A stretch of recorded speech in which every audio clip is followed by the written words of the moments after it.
talk about turning events.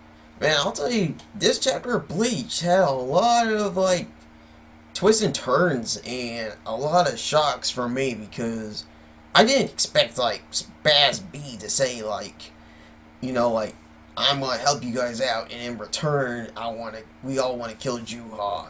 Like, I can believe that Bazz B wants to do all that because of what Juha did in that chapter that really made me mad. If you guys see back in whatever month it was when I reviewed it, when Juha just like took their powers and like took them all away and gave them to the elite forces right before they were about to hype things up for some fights that I wanted to see, and hopefully, and I thought that Grinja was going to come in the middle of it and he could have fought Bazz B there. I don't know. I just did not like it. But I was pretty surprised that Bazz B still has some power because when Juha like took the power from him, I thought they took their powers for good, but it seems like they do have some power still within them. And also what really got me in this chapter was when Aizen tried to like, I believe he tried to like free himself, and from that Mayuri like put some restraints on him because Aizen's not to be trusted. But I have a theory that Aizen is going to escape somehow. Like, he's going to figure out a way to escape and do whatever he wants because he's the Troll King, for God's sakes. I mean, he can troll a lot, and I could think of a way that he could probably escape that has a lot of like confusing theories that the Bleach fan and the fandom and even Kubo won't even understand. And they were about to have like a Mayuri versus Aizen's power fight to see if he can release himself. And until then, now nowhere Sturmer Yu shows up, and I thought he was dead from Byakuya because I was mad that Byakuya just took down Sturmer. I believe it was UT and Sturmer N, I believe, the glasses guy, but or whatever, whoever the glasses guy was. I think he was Sturmer N, but I'm not sure.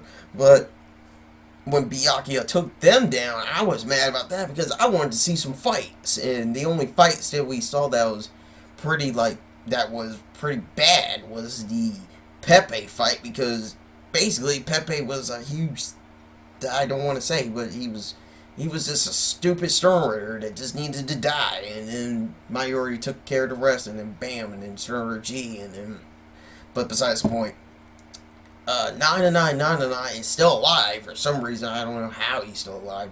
And he said like, oh, you guys trying to take down the spiritual palace. Well, we can't let you do that. And he like paralyzed like Aizen there. Now I'm pretty sure Aizen's okay because Aizen's been through a lot more than that. But he just like left him standing there. And now when they were about to do a fighting motion with Kairaku, which got me really mad.